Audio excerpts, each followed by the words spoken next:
Welcome back again. So now you've seen the seminar and seen the essential elements that are behind the Power of Self-Hypnosis method. I'd like to take you through a kind of nutshell guide, a quick study guide through the entire Power of Self-Hypnosis method so that you can use it straight away in your own life. Essentially, the heart of the method is this whole convincer stage, a way that you clear your mind because of the certain things that it does. Let's start off by looking at the whole step-by-step sequence that you would take so that you could use the skills that you've just been learning and watching in your own life as a complete self-hypnosis method.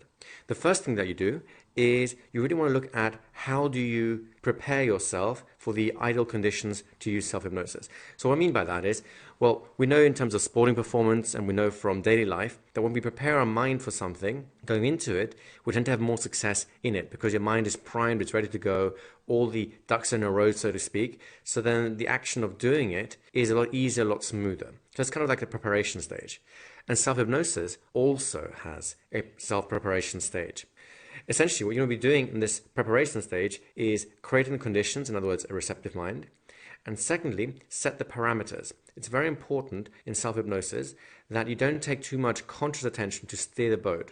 And the reason for that is because the more conscious attention you have, the more you think about stuff, the more you're planning, checking, analyzing, thinking, the more interference you'll tend to create with the hypnotic process. And this is something that you can't get past in self-hypnosis. It's one of those things that has always been and probably will always be a problem. But there are ways around it. And one of the ways around it is to make sure that you take as much responsibility away from the conscious mind so it doesn't have to be active. And here's one of the classic ways to do that. When you start your self-hypnosis practice, the thing you start with is a time statement. In other words, you set a time limit for yourself, be it 5 minutes, 10 minutes, 15 minutes, something like that. And then you actually go into the self-hypnosis practice. What that does is, rather than you having to keep checking your watch and finding out, oh my God, I've been here for an hour, 2 hours, 3 hours, it tells your unconscious mind, hey, I need 5 minutes, 10 minutes, 15 minutes for this. You take care of it. When I'm done, wake me up, take me back out of trance. Now, essentially the way that happens is pretty much the way I've just described it. You just set a time limit by saying, in a moment, I'm going to do self-hypnosis. Whilst I'm doing self-hypnosis, my unconscious mind is going to do everything it needs to make this thing happen and make sure that I come back within 5 minutes or 7 minutes, 10 minutes, whatever it happens to be. You've set a very clear time limit at that point. And as a result, it tells your unconscious mind what to do. In other words, prepare the ground so that when you come back, it's exactly 5 minutes, 10 minutes, or however long you've programmed yourself for. Now, here's one of the keys to this. When you set a time limit, you don't want to be sitting there and constantly checking your watch, wondering, is it time, is it time, is it time yet? You want to actually trust your unconscious mind. Trust your internal processes will get you out at the right time. Now, let's say you set a 5-minute time limit. And let's say that you come back, say 20 minutes later. So you've overshot your time by a whole 15 minutes. It's not a big deal. You see, your unconscious mind has to learn what you mean by 5 minutes. You do have a biological clock. You can tell what 5 minutes are pretty accurately once you've become attuned to it, once you find where it is. The way you set that clock, the way you attune yourself to it is by saying to your unconscious mind, hey, I'm going to self-hypnosis. In 5 minutes time, please make sure that my eyes open up and come back out of trance feeling refreshed, relaxed, alert, simply fantastic, etc. Then you do your self-hypnosis, you come back whenever you do, whenever you get a sense of now it's time or open my eyes now or whatever. If you come back too soon, let's say you come back after only 3 minutes, all you do is you look at your watch, you notice the difference, in other words, 2 minutes of still to go, and you just carry on with your day. Or if you've gone into 20 minutes, you just notice your clock, okay, I was meant to come back at past, but I've come back at 45 minutes past instead. As a result, I know I've overshot by 15 minutes, but no big deal. And you carry on with your day. The next time you set the time limit again and you check it again. What will happen over time is that your accuracy begins to increase. The first few times you might overshoot by 10, 15, 20 minutes, then it'll go down to 10, then down to 5, then down to a couple of minutes. And really, by the time you're within a minute or so of your designated time, personally, I get pretty happy with that. You may want to get really down to the second almost, and I know people who can do that.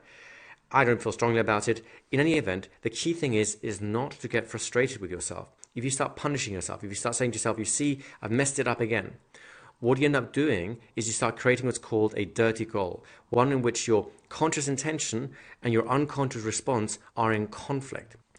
Punishment is a very poor way of motivating your unconscious mind. So keep that in mind. You set your time limit, then when you come back out, you check how close to your time limit you've managed to make it, and then you just get on with your day. The second thing you want to do while setting the parameters is what's called the safety statement. You want to make sure that during an emergency, you can come out of hypnosis and be totally aware, alert, and ready to deal with whatever is at hand. Consider this. Let's imagine you're sleeping deeply at night and an emergency happens. It's 2, 3, 4, 5 o'clock in the morning and you're sleeping deeply. Suddenly someone rushes into your room and says, wake up, you've got to run out of the building now. The question is, how capable are you of running out of that building straight away? Well, chances are you're not, because you're still half asleep.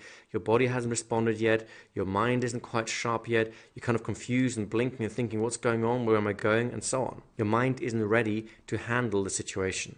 Now, in self-hypnosis, you go into a similar state. Whilst you're not going to be falling asleep, you may be going into similar states of mind. And you want to make sure that if something does happen, your unconscious mind totally understands that if an emergency happens, you've got to come out feeling refreshed, alert, focused, and ready to deal with whatever emergency requires your attention. And if nothing requires your attention, if nothing important is happening, if it's just kids screaming because they're playing, if it's just a telephone ringing and you don't really care, if it's just someone banging pots outside or driving a car or something like that, that stuff your unconscious mind can ignore. But when someone starts screaming for help or saying fire or, hey, I really need you, John, come out now, at that point you do want your unconscious mind to know, hey, we've got to come out and we've got to make sure that he is focused enough so that he can take care of whatever is needed to take care of straight away. So the way you do that is with an emergency statement. Basically you say something along the lines of, if at any time during this hypnotic process, something outside requires my attention, an emergency or for other reasons, I will instantly come out of hypnosis feeling refreshed, alert, and totally focused, ready to deal with whatever situation requires my attention, totally resourcefully. Now, the words are not magic. It's just the idea behind the words that I'm trying to impress upon you. As you get hold of those ideas, you're basically setting the context so that now you have a time and an emergency context. Now you set the parameters for a safe self-hypnosis practice. You've taken care of the two main reasons why your conscious mind might start interfering with the process. In other words, checking whether or not it's time for you to come back yet, and secondly, checking your environment to see whether or not something actually requires a response from you. Once you have that, once you have those parameters set, your mind is pretty much free. You don't have to think about problems anymore. You don't have to think about the future anymore or any concerns, because if anything really important happens, you know that your unconscious mind will bring you right back. You don't have to worry about time or keeping the process on track, etc., because your unconscious mind is doing that too. All you have to focus on is, what am I doing right now? At that point, the self-hypnosis method is very easy. Power self-hypnosis method is actually very simple, because once you've set the parameters for it, the rest really should be virtually automatic, because you don't want too much conscious input. You don't want your conscious mind to interfere with things. You want it to help, but not interfere. How do we do this? Very simply. You're going to use what's called the cave cycle. We'll talk more about the cave cycle in the Power of Self-Hypnosis method, the audio program that comes with this video. For the moment, we're going to just give you a very quick overview. CAVE stands for 4 simple steps: convincer, affirmation, visualize, and E for drifting. And we talk about why it's called E rather than D in the Prom Study program. It's a longer story. Essentially, you're looking for those 4 things. You need a convincer to clear your mind.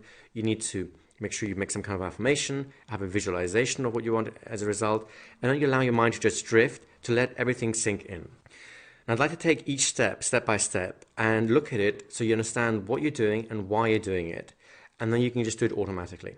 The convincer step is basically what you've been watching on this videotape. The very process I took people through during the course of the live seminar is all about the convincer stage, because that is one of the key pieces that makes the Power Self-Hypnosis method unique. The other part is the pendulum, which we haven't addressed yet, but we'll talk about in a moment. So what's important about the convincer stage? Well, what the convincer stage does is it clears the slate. It clears your mind. It allows your mind to clear all the clutter away so that it becomes receptive. And the key to self-hypnosis is a receptive mind. If your mind has any blocks within it, any resistances, well, that's going to basically backfire on the affirmations. And that's why affirmations don't tend to work for a lot of people. It's because they don't have a receptive mind on which, in other words, they don't have fertile ground in which this could all work. So the first thing that we do with convincer is clear the slate and prepare the mind. So what's the convincer? Well, remember, when you watched the video, we talked about close your eyes, get in touch with your right arm, and say to yourself, my right arm is relaxing, my right arm is heavy, my right eye is feeling comfortable. What that really is, it's a direct suggestion. It's an affirmation to make your arm relax, feel comfortable, and heavy. When you're doing that, what's going on inside is, first of all, you're creating the conditions for a receptive mind. Secondly, you're using some kind of test mechanism so you know when you're there. When your right arm is relaxed, well, then you know that it's worked. If your right arm is still tense, well, then you know it hasn't worked yet. And if it hasn't worked yet, if your mind isn't responding to your own suggestions yet, well, what's the point in beginning with your goal suggestions, the things you actually want to achieve, if your mind isn't ready yet, if your mind isn't actually going to absorb the message yet? So the convincer stage allows you to test if you're there yet, but it also allows you to use a suggestion, in other words, to do the testing, which isn't important to you. In other words, whether your right arm becomes relaxed or not isn't a big deal. It's not going to change your life. As opposed to the actual goal suggestion that you're looking for. Let's say your goal suggestion is that you'll find love in your life, or that you're a calmer person. Now, those things might be loaded subjects. They might be tend towards a dirty goal. You might want it too much, or it might bring up an unconscious conflict, etc. We'll look at that more in a moment. But the fact is that wanting it more, needing it more, or having some kind of blockages associated with it complicates matters. So you want to begin with something where you get to succeed with something and know that you've succeeded with something, which is easy to succeed with. So let's just clear all the conditions out. Let's forget about all the other goals you want to achieve for a moment. And we'll start with something that is virtually irrelevant, but you can test for. And that way it's all simplified. Once your right arm is relaxed, you'll know that number one, your first set of affirmations has worked, so you get some confidence. Number two, it's a test to tell you that your mind is now being receptive. Number three, in order for that to work, in other words, the affirmation for your right arm to work, it can only work if you pay enough attention to that whole process. In other words, you focus all your attention on that, which means that the rest of your attention isn't on other things. You're not thinking about problems. You're not thinking about other things you want. You're not thinking about doubts, fears, concerns, etc. All those things get put to one side. So just by making your right arm feel heavy in the simple way that you saw everyone do on the live training, you're now creating the perfect context, the perfect fertile ground for your suggestions to take place in. So it's a very, very important step. It's a very simple step. And whether you make your right arm relax or you make your right arm drift up into the air, if you make your right toe tingle, it really doesn't matter what you're doing. What matters is that you have a mechanism which is simple to do, easy to achieve, is based on you focusing on an idea, an affirmation, and tells you immediately when you've achieved it, because then you know you're ready to actually move on to the next stage. Now, if for some reason you can't quite get past the first stage, whether it's an arm lifting or relaxing or whatever, I suggest normally that you continue with that process to get that bit. Why? Because once you get that bit, you know you're ready to continue. Too many people are happy to just dive into self-hypnosis willy-nilly without really knowing, is this working or isn't it working? And I really want to know that it's working, that it's definitely in the right place, I'm in the right state, and there's no questions about it. Because if you're asking questions of yourself, am I in the right place? Should I be thinking this? Should I be feeling that? Well, at that point, your critical factor, the big enemy of hypnosis, starts coming back in and can ruin the whole process. So you've set the parameters, time and the emergency statement. You've now closed your eyes, cleared your mind a little bit, and now you're going into the convincer cycle. My right arm is heavy, my right arm is heavy, my right arm is heavy, or my right arm is relaxing, and so on and so on. Once you've achieved that, you know you're ready to begin with the actual self-hypnosis content that you came here for. In other words, your affirmations or your visualizations. Now, what is it that you're going to affirm? What is it going to say to yourself? What is it going to visualize? Well, let's look at those one by one as well. First of all, in terms of visualizations, I hope you've seen from the video seminar that it's actually very easy to visualize things. People overcomplicate it thinking, I've got to have a perfect visual image inside my mind. And if I can't see things perfectly, then it's not visualizing. That's not the case at all. Visualizing is a very natural human function, and all you do is the same thing you do when you think about something, when you're planning something. Take this, for example. Let's imagine that you are thirsty right now, and you want to go into the kitchen, grab a glass, go to the tap, open the tap up, pour yourself a glass of water and drink it. Now, chances are, just by listening to that idea, you've already visualized. You have to think about, where is the cupboard? The cupboard will be different in different places for everyone that's listening to this. Some will be high, some will be low. Sometimes the glass is in the left cupboard, sometimes the right. Sometimes the glasses aren't even in the kitchen, depending on who you are and how you've organized your house. So when you just think about going into the kitchen, picking up a glass, pouring in some water in, and drinking it, whatever you do in your mind as you're planning that, as you're thinking about that, that is called a visualization. and nothing else. It's very, very, very simple. Now, whether or not you're aware of the pictures that you're making is irrelevant. We'll go more into that in the Power of Self-Hypnosis home study course. So just listen to the audio program that comes with this, and you'll get more details on what that is and why that happens. For the moment, just realize that's all you need to do. So when you're in hypnosis, you've done the parameters, you've set up the whole context, you've cleared your mind, you've gone through the whole convincer stage to know that you're in the right place. Now, if all you're going to do is visualizations at that point, all you do is you imagine or you think about the very thing you want to have, the outcome. Let's say you want to have a perfect golf swing. Well, then you just imagine what it's going to be like to have that perfect golf swing. You think about the perfect golf swing. If you want to have more confidence in situation, and you think about that situation and how good you feel at the same time. Now, if you can't do that, if you can't think about a situation and feel good at the same time, chances are you have a dirty goal, there's a conflict that we need to resolve, and we'll talk about how to resolve that in a moment's time. Secondly, what about the words that you use? Well, words are easy. You're basically just use the words that describe what you want in terms of the effect. When you say to yourself, my right arm is heavy, that's an affirmation already. That's a suggestion to yourself already. When it works, well, the hypnotic suggestion has worked. Now, all you're going to do is you're going to switch it to actually say something along the lines of what goal you're trying to achieve. So, for example, going back to the golf swing, it might be something as simple as saying, I have a perfect, smooth, crisp golf swing. Perfect. That works. If it works for you, it works. If it doesn't work for you, you change the words. You make the words fit who you are and what your understanding is. So how do you know what words to choose? Well, the process is very simple. Again, we'll look at much more detail in this in the Power of Self-Hypnosis home study course, the audio program that you've got with this as well. But essentially, what you're going to look at is number one is the goal. You have to have some outcome, something you're aiming for. If it's a perfect golf swing, it's a perfect golf swing. If it's more money, it's more money. If it's, finding love or a perfect relationship, it's that. If it's healing a relationship, it's that. If it's overcoming some past grief, it's that. So you've got to start off with a goal in mind. What is it that you want? And you ask yourself, what will I be like when I have that? What will I be like? What qualities will I have? Now, whatever that is, that's what you're looking for. Now, what we're looking for is something which is very, very simple. It's the KISS principle. Keep it short and simple. Keep it short and simple. Why? Because if you have a long thing to memorize, again, your conscious intellect comes in again, and at that point, you can start derailing the process. You want something which is maybe 10 words, 15 words, or less. Ideally, just a few words that are easy to remember. The next thing to remember when creating your suggestions is to keep them positive.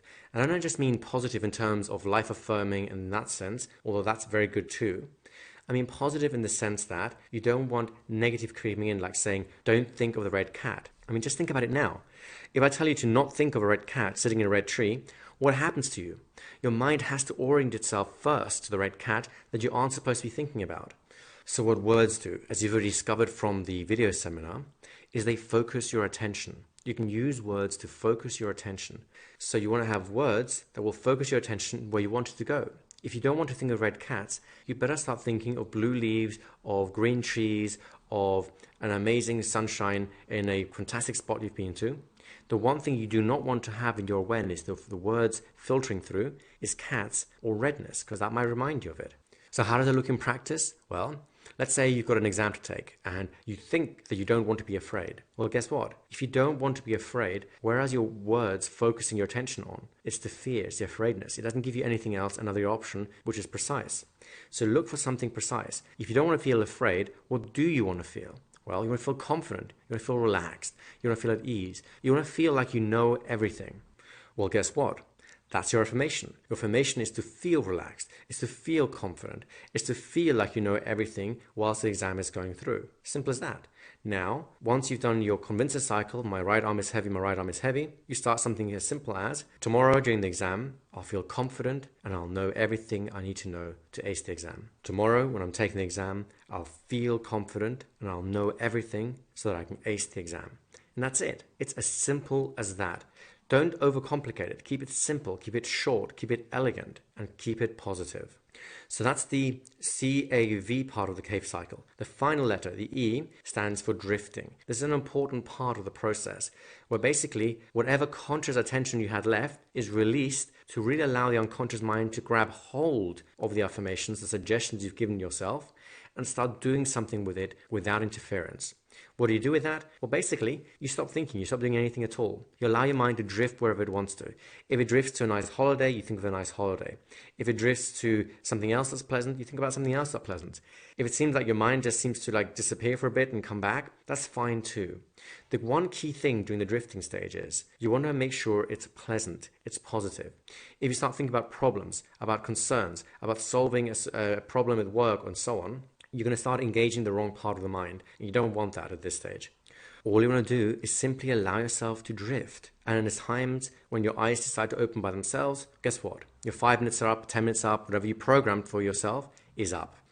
So that's the whole cave cycle in a nutshell. You set the time parameters ahead of time, you clear your mind, you go through the convincer cycle, then you affirm and visualize whatever outcome it is you wanted to have, and finally you let your mind just drift comfortably until you open your eyes and suddenly you're done, you're finished, you can get on with your life, knowing that your unconscious mind has done what it needs to do. Now, you're going to want to go through a process of repetition in order to really ingrain that into yourself.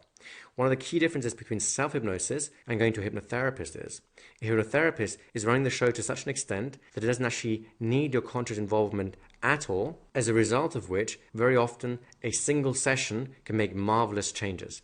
Now, as a self-hypnotist, we don't have that luxury. There's always going to be some element of your mind being aware and needing guidance or guiding itself.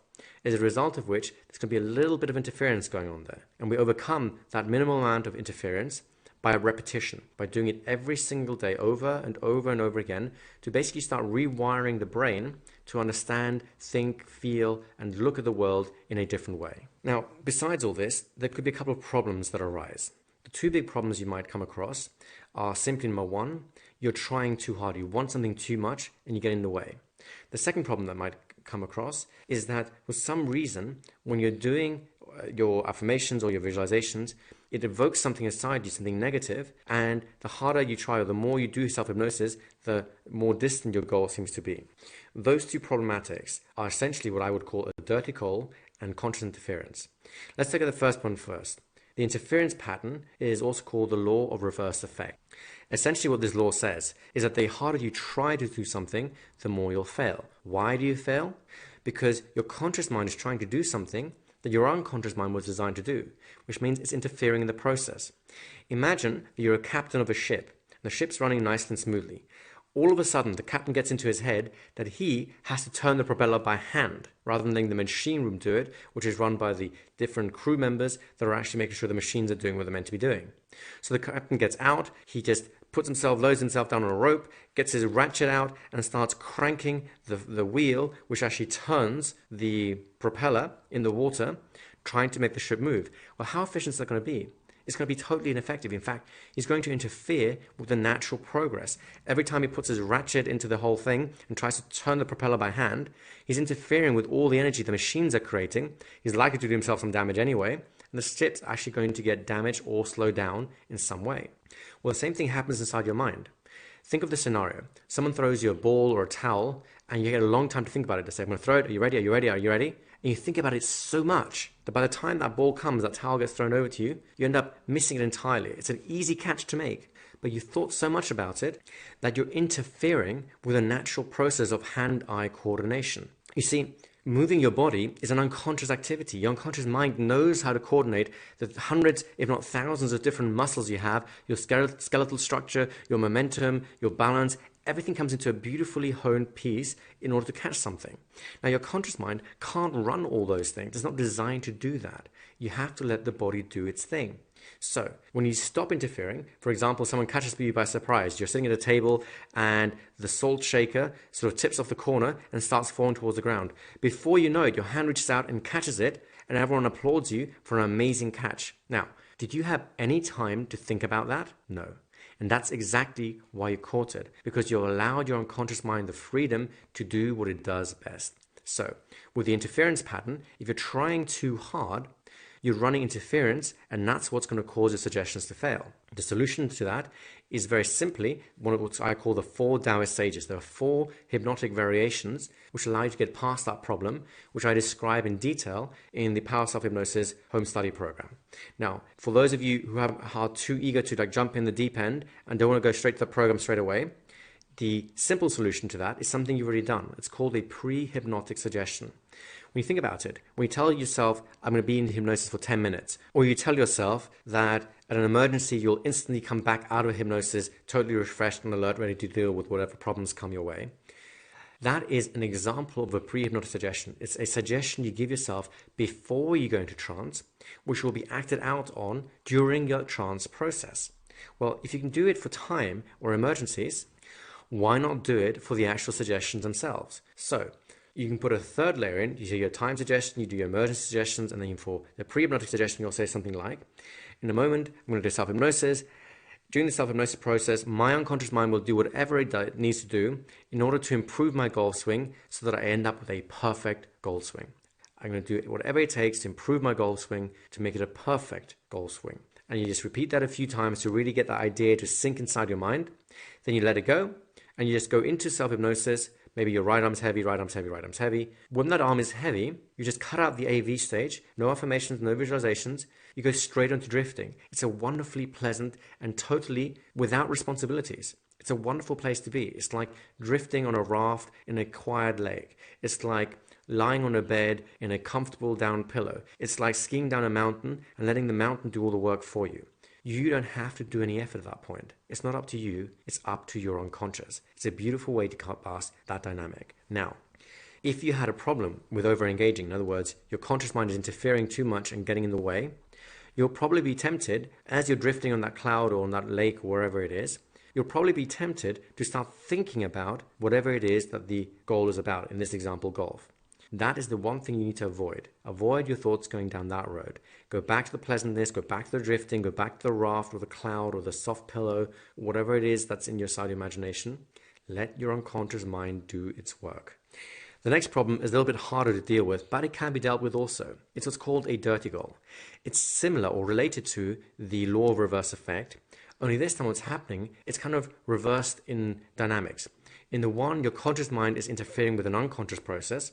In the other, during a dirty call, your unconscious mind is interfering with a conscious desire. Here's how it works. Let's imagine that you want to make $1 million, but at the unconscious level, for whatever reason, you have a belief drummed into you that money is the root of all evil. Now, your unconscious mind, being a moral being, says, well, can't have him be a millionaire because he'll become immoral, he'll become an evil person, and that's just no good at all. At that point, your unconscious mind decides, okay, what we're going to do is we're going to make sure this fails miserably. And that's one of the key reasons why self-hypnosis can fail for other people. Now, it doesn't mean that self-hypnosis is no good. The self-hypnosis processes you've learned in other places, if you've done them, that other people are using, are just fine. They're fantastic, in fact, and they do a lot of good. I don't want to knock them in any way at all. The thing you should realize, though, is that if it does fail, you need to know why it's failed. That's either because you haven't got a receptive mind, so you haven't got the conditions yet, which is the beginning part, or you have an interference mechanism, which is talked about, or it's this idea of a dirty goal. If there's a dirty goal, if the unconscious mind objects to some reason to the goal that you have, or has some other associations to it, for example, let's say you want to eat healthy foods, but when you're a kid, for whatever reason, you're thrown into prison and beaten whilst being given carrots to eat, well, carrots are going to carry some pretty negative charges. So every time you go near a carrot, all that negative stuff is going to come up again, and until you discharge that, you're not going to be able to deal with it. Now, how do you deal with a dirty goal, now that we know what it is? Well, first we have to identify it. Chances are, if you start feeling negative emotions, bad states, flushes, etc. during the self-hypnosis practice, chances are that a dirty goal is being activated. If it's only a mild dirty goal, you can override it. In other words, by putting so much enthusiasm into your affirmations, into your suggestions, that positive energy gets to infuse the old dirty goal and heal it. That's a very good way of doing it. It doesn't work with all dirty goals, but it works with quite a number of them. The next thing you can do is basically have a chat with your unconscious mind, find out what the real problem was, and fix that. In our current example, let's say you have a belief that money is the root of all evil. Then you use a mechanism to find out that you have that belief. You might not even realize that your unconscious mind believes that. And then when you've discovered it, you go, oh, okay, I see what the problem is.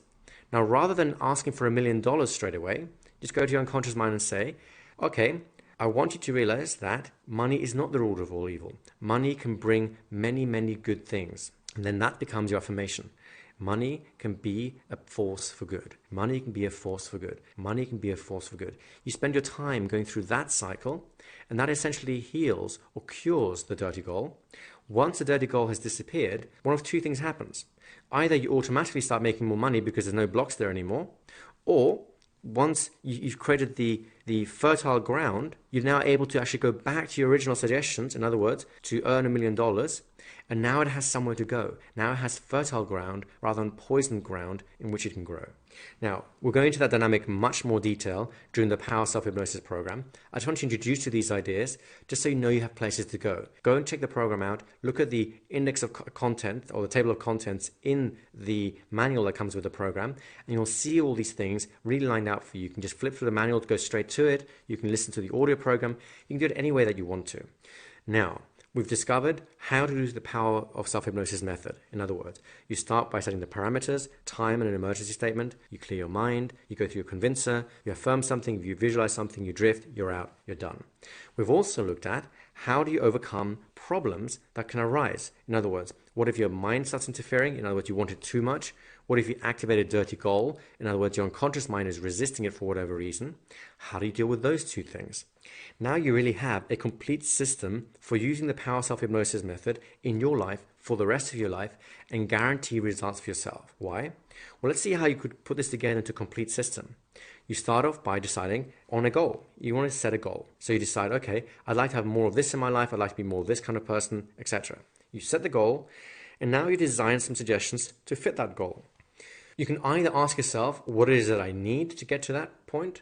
Or, more importantly, I think a much more elegant way to do this is ask yourself, how will I be once I've reached it? Because if you acquire those qualities for yourself now through self-hypnosis, by acquiring the qualities that allows you to be that successful millionaire, that happily married person, that person with wonderful relationships and so on, well, then those things will come naturally to you because your blueprints change, your attitudes change, your behaviors change, and those things naturally start gravitating towards you because now you've become a round hole rather than a square hole, and those round pegs fit you. So that's what you end up doing. So you set the goal, you design the suggestions to fit that goal, then you test for a conflict. Again, the Power Self-Hypnosis method, I've outlaid all those little steps for you in much more detail. Then you do the bit that everyone wants to focus on. You do the self-hypnosis part. Now remember, the thing that you now understand that a lot of people don't understand is all the setup, all the thinking, all the careful strategy that goes into it before you actually do the self-hypnosis bit itself that guarantees that that element actually will work for you. Once that's happened, you also have methods for troubleshooting even if it doesn't work after all that careful setup. Now, there's really no reasons why your goal would fail. If there's something really major in your life, like a big trauma, then you can always go to a professional to seek help, a hypnotherapist, a doctor, and so on, and that's important too. And we cover all the caveats, all the dangers of using self-hypnosis, and how you should really proceed during the course as well. Just to give you a quick example, whilst you can take pain away with self-hypnosis, pain is a signal from the body that something's wrong. So you don't want to necessarily take the pain away just like that. You want to make sure the pain gets taken care of first, not by drugs or medication, but by going, for example, to a medical practitioner and saying, hey, I've got this pain in my head. Can you check it out to make sure there's nothing that I need to be paying attention to there? And that way, once you get a clean bit of health from the doctor, just take the pain away that way. We're going into much more of the ideas around that in the Power Self-Hypnosis method. For now, I just want you to have the simple step-by-step method you can use for yourself. So set a goal, create the actual suggestions, set the parameters, time, and the emergency statement, clear your mind, go through your convincer stage, do your affirmations that you've already decided upon, drift a while, come back out, get on with your life. The whole thing should only take 5, 10, tops 15 minutes. You don't want to spend more than 50 minutes per session on this. Why? Because if you spend more time doing self-hypnosis than living your life, well then self-hypnosis has really missed its point. Now, if you want to use self-hypnosis as a form of meditation, spiritual enlightenment, that sort of thing, by all means do that and feel free to explore with longer periods of time. But that's not the purpose of the Power Self-Hypnosis method. The purpose of the method is very simply to help you achieve the goals you want to achieve quickly and easily and efficiently and as close to a full guarantee as you can get in anything in life. Now, I'd like to finish up on a very simple idea, again, which we develop a bit more fully in the full course, and that is this. How often should you practice? My rule of thumb is you should practice at least twice a day, morning and evening, And if you want to do a few sessions in between, that's fine too.